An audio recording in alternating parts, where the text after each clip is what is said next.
Hello everyone, watch this review here with a look at Constrictor from Wave 1 of Hasbro's relaunched Marvel Legends line.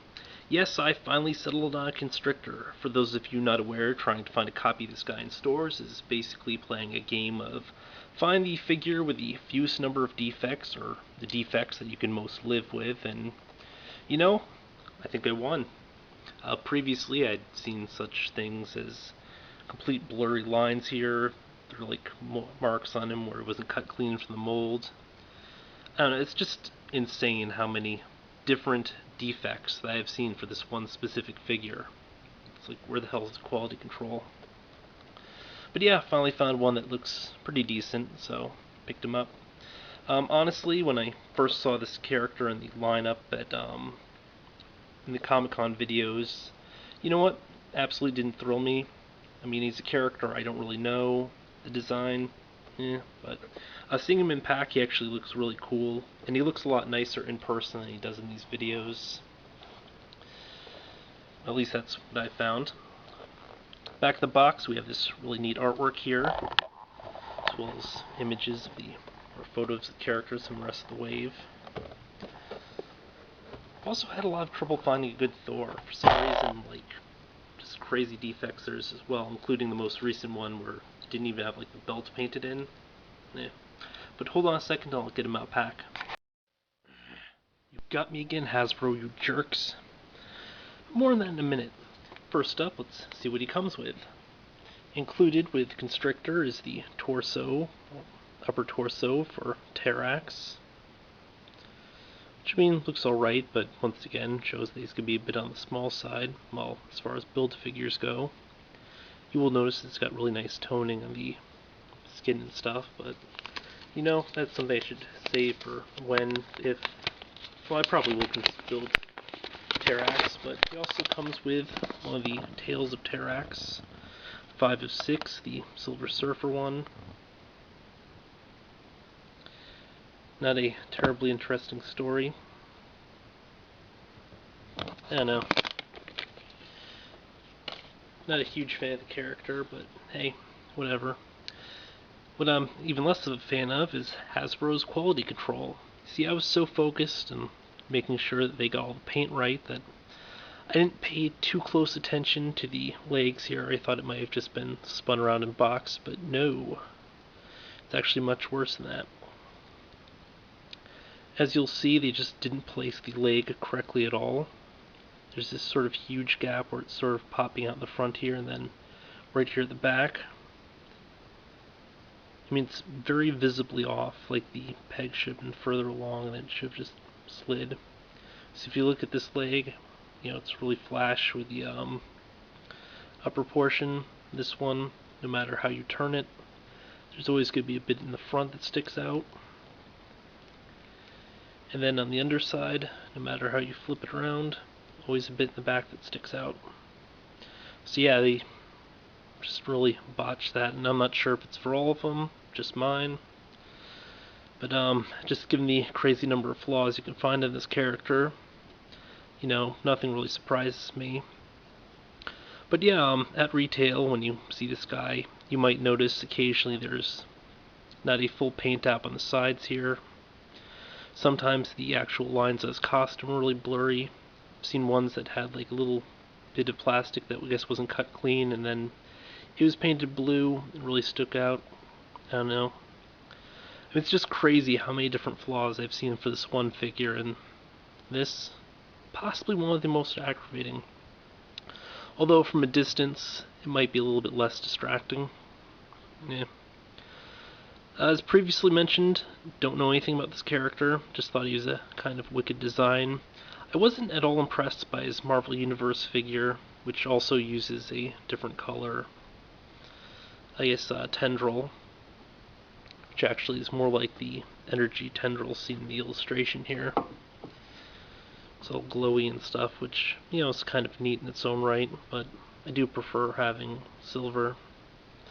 But I mean, it's a really cool, I guess, sort of general design. I do really wish that it would have had just like ankle pivot, ankle rockers, whatever, just something to really get the ankle articulation going. I mean, it just doesn't seem to be designed all that well in terms of like how much crap sticks out. This arm, this one looks fine. Flip to this one. Once again, you've got bits sticking out, but again, because it's further up in the arm and stuff, actually it's kind of like that in both. It's not as noticeable as this, because usually you'll have them posed like this. Like this, you won't be paying too much attention to that. This, you're going to notice this no matter how you pose them most of the time, which is annoying. Let's take a closer look at the face here. I was originally really wowed by the head sculpt and face, but after looking at the expression for a while, it kind of reminds me of Anthony James, aka Box and Type X, the toy reviewer, and I have very mixed feelings about that face now. At first I thought it was like all evil and stuff, but now, yeah, not so evil. Otherwise, I do like a lot of the articulation. I am a huge fan of the shoulder span. It's one of those joints that doesn't get as much exposure as it probably should. And it really is a really nice joint because it just pops out a little bit further, gives a slightly more dramatic look to things. Granted, it's not a really huge range, and you could probably accomplish about the same amount if you just twisted the ball joint in the shoulder a bit further, but I don't know, looks a little bit more elegant this way. Now, I'm not sure how the character actually stands in the comics, or I don't know if he's been in any of the cartoons, I assume not, but I kind of like him more in the crouching poses, just sort of hunched over, the tendrils sort of flipping out, which looks really nice. By the way, tendrils don't have the little bendy wire, which personally does bug me quite a bit. Supposedly, these things were too thin in places to include the bendy wire. This is what, I think Shartimus Prime was talking about in one of his reviews, but he also recommended that sort of a makeshift solution would be to just epoxy wire to like the bottom of it. And I think I might end up doing that, assume I remember, just because it would be a lot cooler to be able to bend these tendrils or cables or what have you. Otherwise, the paint, kind of an iffy deal in terms of, it looks like it's really solid colors. You don't really see a lot of depth or variation to the orange. Then the blues looks like it's almost just cast plastic. But for whatever reason, I guess it's got a little bit more intricate than some of the other stuff they've been doing, just because they seem to botch a lot more, and either they're just incredibly negligent, or maybe it's a little bit trickier than some of the other stuff on the line. I don't know. What they should have done, though, is painted in these joints here, especially because it really stands out. It's not as bad as, like, say, black unpainted joints in some figures, because at least there's blue in the other portions of his costume. But that's about it for paint and detail. Let's jump right into articulation. As previously mentioned, I do wish that he had either ankle rockers or ankle pivot, or even toe joints, because, posing him standing can be difficult, and, I guess some display options.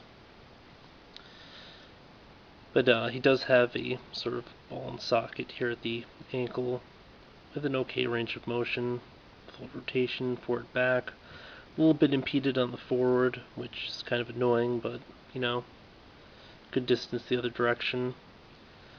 A cut here at the calf, double pins at the knees. For some reason the knees kind of look funky. I don't know. It's not a attractive looking knee, partially due to the sort of blocky design for it. He's got those kind of crappy lined balls at the hips, which you have to sort of rotate in the direction you want to go out. Then, of course, you have the rotation at the thigh here, rotation at the waist, ab crunch, the shoulder span, which I like, even though, again, it doesn't really give you a whole lot of additional practical range of motion. Ball joint shoulder, again, same kind of lined joint as at the hip. Now we have a cut here at the bicep, and I don't like the way that they sort of handle this. It just looks like the two parts. Something about the dimensions just looks a little bit off. It's hard to explain. A double pin here at the elbow. Once again, kind of looks sort of funky from some angles. Then we have a cut or rotation here at the forearm. And nothing here at the wrist, just because of the little things here. Oh, and if you notice, they did not paint in the lines. Sculpting actually goes a little bit in towards this direction. It's at an angle, they painted straight. So yeah, I guess for all Hasbro's posturing and grandstanding, they kind of are starting to fall in the same quality rut that the previous line, is complained about. Although part of that also comes from the fact they do reuse some molds that were seen in the previous line. And then here at the head, we don't have that really cool joint. Instead, we just have a sort of more standard one with the up-down motion. Some rotation, you can get some angles, but you can't seem to move it to the side, which I thought was really cool with some of the other figures in the new revamped Marvel Legends line. All in all, he's kind of a average figure. The level of quality does sort of remind me more of something that they used to do, as opposed to what they promised they'd be doing now, and some figures kind of showed promise for. In particular, he really reminds me of the black-suited Spider-Man from the Red Hulk wave, which I wasn't so much a fan of. I mean, it's still a heavily articulated mold. It's still got a lot going for it. I just wish that they'd made some alteration changes and then, really got on the whole quality control issue, because look at this. It's ugly. It's horrendous. No matter how I twist it, still a ton of it sticks out. Yeah.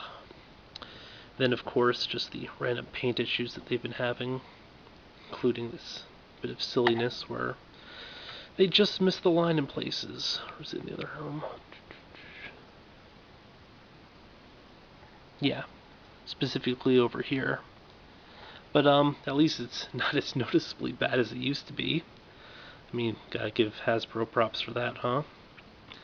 And he is a pretty decent looking figure, all things considered. Just kind of wish that they'd gone a little extra mile or what have you. But yeah, this has been a look at Constrictor from Wave 1 of the revamped Marvel Legends line, which I'm still in the process of picking up. Once I find the Steve Rogers, I'll probably just grab whatever Hope Summers, whatever Iron Man they have on the shelf. Because I don't feel like waiting forever to find decent looking versions of everything. But yeah, until next time, folks.